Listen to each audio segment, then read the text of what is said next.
Last night on Lateline we heard from Scarlett Hanna, the daughter of the president of the Church of Scientology in Australia. She describes Scientology as a toxic organisation and was particularly scathing about the treatment of children. Well, tonight a special Lateline investigation raises allegations that the church in Sydney was involved in covering up the sexual assault of an 11-year-old girl. Carmen Rayner alleges that one of the church's most senior figures internationally was involved in coaching her and her mother, both members of the Church of Scientology, to lie to police and community services. Steve Kinane reports. When I was 11 years old, I was with my friend Marinda down at the park, and we're on the merry-go-round, and we just happened to be talking. And I told her that I had someone that touched me, and she said, "That's not right." And I remember at the time understanding it was such a big thing that she was telling me and how damaging this was for her. And I asked her if I could tell my mother. Between the age of about 7 to 11, he was molesting me. I suppose why I was really worried... Marinda Voigt's mother, Louise, is the CEO of Barnardo's. At the time, she was working in child protection. Carmen came to see me. I'm brought by my daughter. She gave me a fairly full disclosure of sexual interference by her stepfather, which has been repeated over a considerable number of occasions. I said to her that I really needed to talk to her mum. And that probably we would have to go to the Department of Community Services, as it was then, YACS. I went into shock. I didn't know how to react. I didn't know what to do. And my first thought was, well, I need to speak to somebody that will help me. And my first thought was the chaplain in Scientology. Phoebe Rayner brought her daughter here, to the Church of Scientology in Sydney. A response that set off alarm bells for Louise Voigt. I phoned the Department of Community Services because I was so concerned, because Carmen's mum said that she wouldn't go anywhere, she wouldn't seek any help, she would go to her church, and she then told me it was the Church of Scientology. And what was your reaction to that? I was horrified, because I'd been a social worker at the Mental Health Association when it was targeted by the Church of Scientology. Louise Voigt's concern was justified. They told me that it was my fault because I'd been bad in a past life. I'd probably done something bad in a past life, so I pulled it in.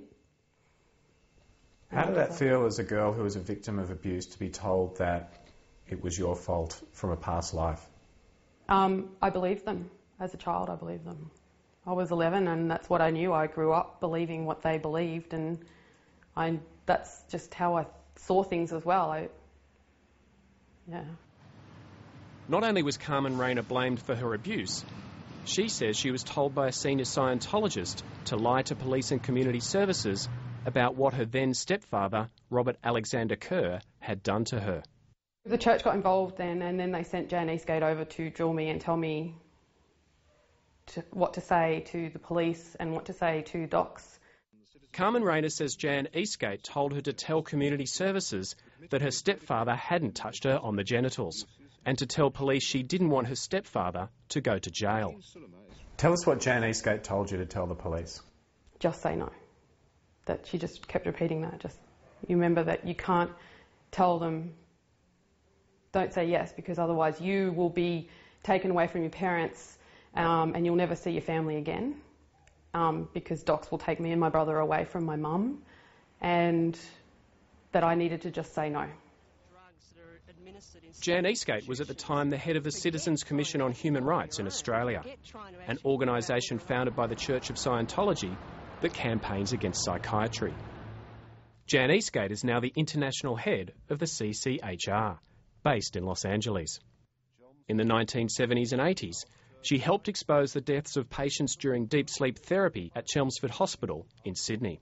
It reeks or smacks of a cover-up. The Church of Scientology awarded Jan Eastgate the Freedom Medal in 1988 for her work in promoting human rights. But now she's being accused of trampling on the rights of an 11-year-old victim of abuse and interfering with a police investigation. Jan Eastgate coached both of us, actually. She was she came to us with docs. They weren't called docs back then, but she came with us to the interview, and she basically told me what to say and Carmen what to say. And she also told Carmen to lie to the police, and I lied to the police as well because of that.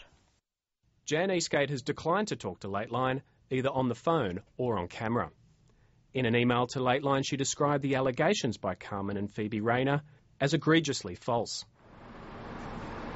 But Carmel Underwood, a former executive director of the Church of Scientology in Sydney, says she walked in on Jan Eastgate coaching Carmen Rayner.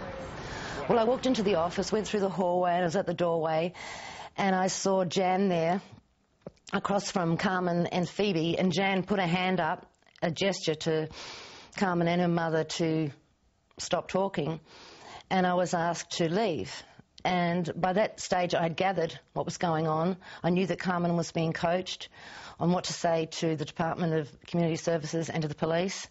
So I challenged them on that, and we had a bit of an argument, and I was told it was none of my business and to get out of there, and I didn't want to get out of there because I wanted to stop what was going on, but I was escorted out of there. Carmel Underwood says she was disciplined by the church soon after this exchange. Scientology has its own internal justice system. They refer to the Australian legal system as woke justice. According to Scientology's founder, L. Ron Hubbard, there are 4 classes of crimes and offences within Scientology: errors, misdemeanours, crimes and high crimes. What Scientology calls seducing a minor is listed as a crime, the same category as committing a problem or heckling a Scientology instructor or lecturer.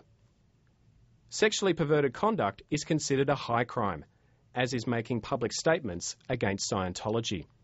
You're not supposed to do anything that makes Scientology look bad, and these are high crimes. Sheila Huber is a former executive establishment officer at the Church of Scientology in Los Angeles. A good Scientologist believes that if they don't do L. Ron Hubbard's Scientology, that they will permanently die when they die this lifetime and go into some dwindling cycle of getting worse and worse and worse. And the only way through freedom is through L. Ron Hubbard. So you're holding eternity over somebody.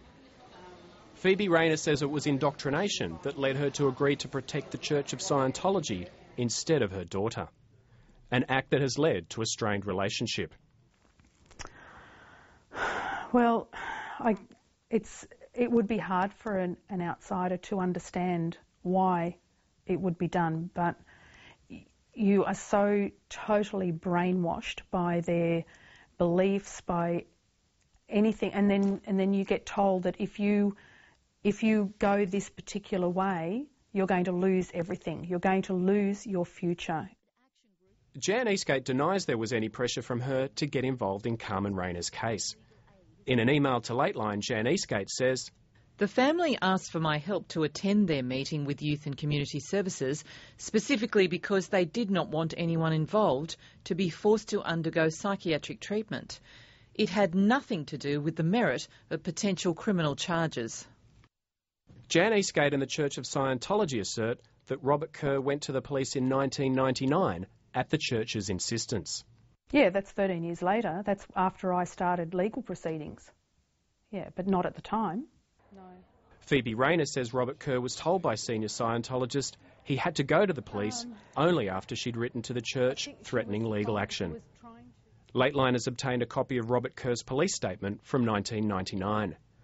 In it, he admits to multiple acts of indecent assault and talks about how he avoided charges at the time of the initial investigation. "The police officer said to me I was very lucky, or something along those lines, and he left. I was never told what was said to the police, but I presume that Phoebe and Carmen somehow minimised the number of events or some such thing." In 2001, Carmen Rayner made her own statement to police, 18 months after Robert Kerr had made his. Kerr pleaded guilty to indecently assaulting Carmen Rayner and was given a good behaviour bond. Yeah. Got your statement? Got my statement. Recently, Carmen Rayner returned to Balmain Police Station, accompanied by Independent Senator Nick Xenophon, who is now calling for a judicial inquiry into Scientology. Carmen Rayner made a statement to police outlining the allegations against Jan Eastgate. Police are now investigating the matter. I try and block it out most of the time because it's not right, and you shouldn't have to do that.